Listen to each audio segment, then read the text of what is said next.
Welcome to Chapter 2 of English 120, Teaching English as a Second Language. Hello everyone. In this chapter, we will explore Stephen Krashen'S Monitor model, an important theory for language learning. Now, this framework provides valuable insights into how learners acquire a second language, the role of input and interaction, and how teachers can support their students effectively. As we dive into these concepts, I encourage you to think critically and connect these theories to real-world teaching scenarios. Let's make this a dynamic and enriching learning experience. So, let's get started. Before we dive into our discussion, let me introduce Stephen Krashen, an influential figure in educational language learning. Stephen Krashen is an American linguist and educational researcher who's renowned for his theories on second language acquisition. He introduced the input hypothesis, emphasizing that learners acquire language best when exposed to comprehensible input, language that is slightly beyond their current level. Krashen also highlighted the importance of a low affective filter, meaning a stress-free, encouraging environment that enhances learning. Stephen Krashen's Monitor model is one of the most influential theories in second language acquisition. It proposes that language learning is best achieved through meaningful communication rather than direct instruction. This model consists of 5 key hypotheses: the acquisition learning hypothesis, the monitor hypothesis, the natural order hypothesis, the input hypothesis, and the affective filter hypothesis. Together, these hypotheses explain how learners acquire a second language, the role of conscious learning in monitoring output, the sequence of language development, the importance of comprehensible input, and the influence of emotional factors on learning success. Understanding these principles helps educators create effective language learning environments that promote natural and successful acquisition. At this point, let's talk about the first of these 5 hypotheses, and that's the acquisition learning hypothesis. This one explains 2 ways of developing language proficiency. The first one is acquisition, which is a subconscious process similar to how children learn their first language, naturally, through meaningful interactions. Learning, on the other hand, is a conscious process that involves formal instruction, focusing on grammar rules and structure. And so here, Krashen argues that acquisition leads to long-term fluency, while learning helps refine accuracy. For effective language teaching, educators should create opportunities for natural language use while balancing it with structured learning activities. A student may acquire conversational English naturally by interacting with peers in informal settings, such as, casual conversations during lunch or group activities. This process happens subconsciously as the student picks up vocabulary, pronunciation, and sentence structures through meaningful communication. However, in a formal classroom setting, the same student learns grammar rules explicitly through structured lessons, exercises, and corrections from the teacher. While acquisition allows for fluency and natural language use, learning provides the student with a deeper understanding of grammatical accuracy, enabling them to refine their language skills over time. So, that's the main core of the acquisition learning hypothesis. The second one, which is the natural order hypothesis, proposed by Stephen Krashen, suggests that language structures are acquired in a predictable sequence, regardless of explicit instruction. This explains why certain grammatical features, such as the present progressive, the one that ends with the ing, are typically acquired before more complex structures like the third person singular with the s. I think you know what I mean. The order of acquisition is influenced by innate cognitive and linguistic processes rather than direct teaching. Now, more into this. To further elaborate what I have just mentioned, English learners tend to acquire the present participle, the one that ends with the ing, this form. They tend to acquire this earlier than the third person singular, the one that has the s, or the verb with the s, because the ing is more frequently used in everyday conversations, making it easier to internalize through exposure. In contrast, the third person singular, the verb with the s, follows more specific grammatical rules and appears less frequently in natural speech, often requiring explicit instruction and practice to master. So, to make sense out of this, Krashen'S natural order hypothesis states that language learners acquire grammatical structures in a predictable sequence, regardless of their first language or explicit instruction. While the order is consistent across learners, the pace of acquisition varies among individuals. Some structures appear earlier, while others take longer to develop. Importantly, this natural order cannot be altered through direct teaching, meaning that explicit grammar instruction does not speed up acquisition, but may help with conscious learning. In language teaching, this highlights the importance of providing comprehensible input rather than focusing solely on grammatical accuracy. I hope this one makes the natural order hypothesis clearer. From here, let's move to the monitor hypothesis. This hypothesis explains the role of conscious grammar knowledge in second language acquisition, or SLA. It suggests that while fluency comes from acquired language, natural exposure and meaningful communication, learned language, which is all about explicit grammar rules, functions only as a monitor, a tool for self-correction and refinement.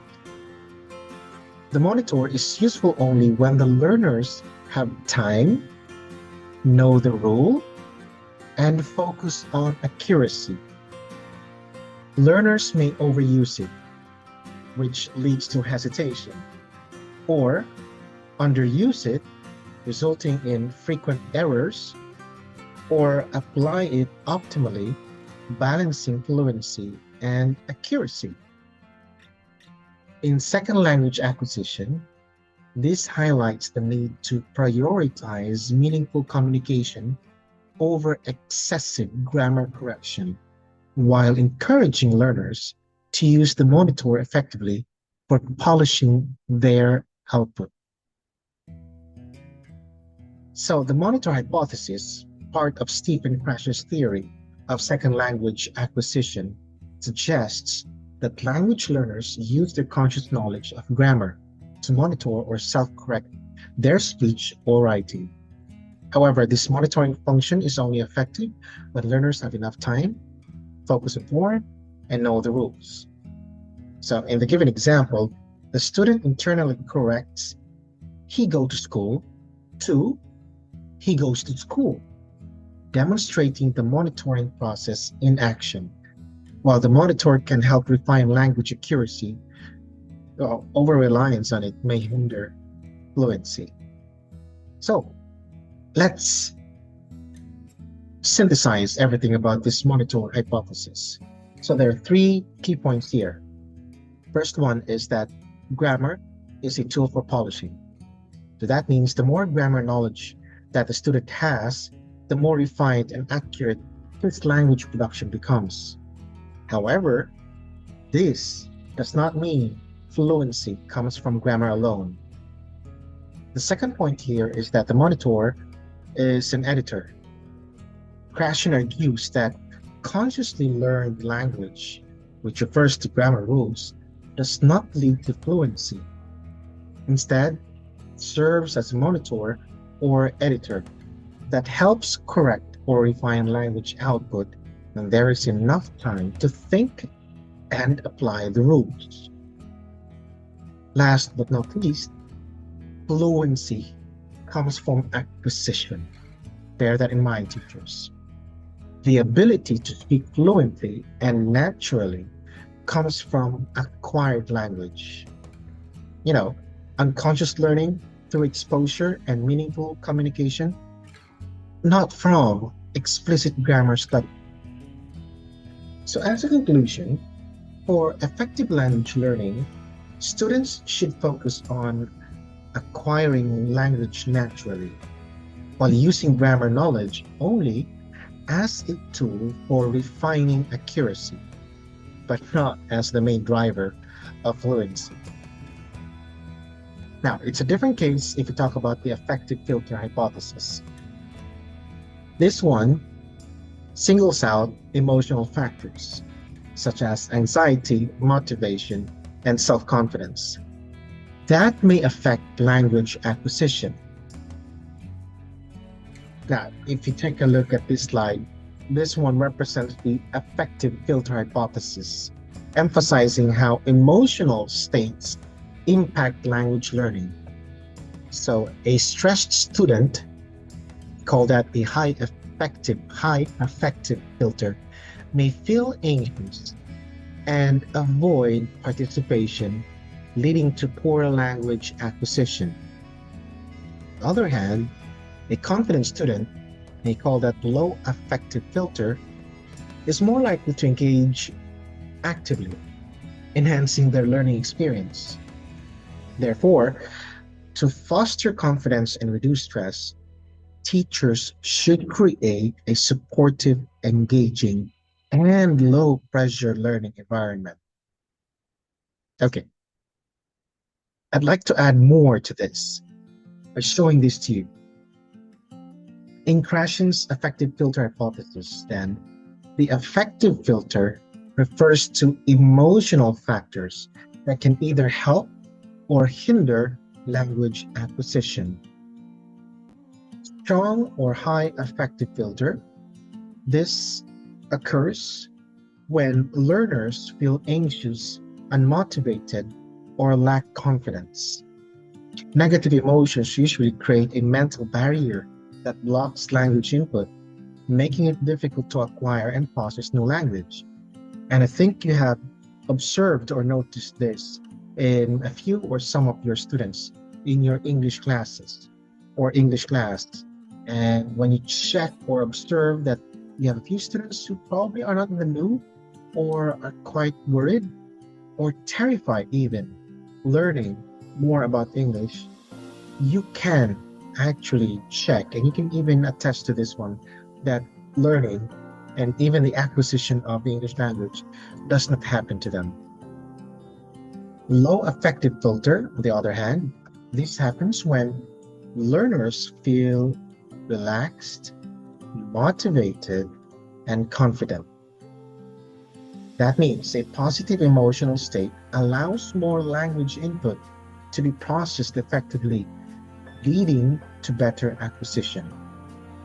Therefore, for effective language learning, educators should create a low-filter environment by promoting motivation, reducing anxiety, and encouraging a supportive, engaging atmosphere. And by the way, one of the ways by which you can create a low-filter environment is when you integrate or incorporate games into your lessons or activities, and you make sure that everyone takes part of any of the activities or tasks that you give your learners. And you can also let them engage with each other collaboratively, because this allows them to enjoy learning about the language with their peers. They have fun, whether they learn with errors or perfectly, it doesn't matter. For them, they're having fun, and at the end of the lesson, they would say it's worth the time being with you, of course. So let's distinguish SLL from SLA in this case in relation to second language acquisition.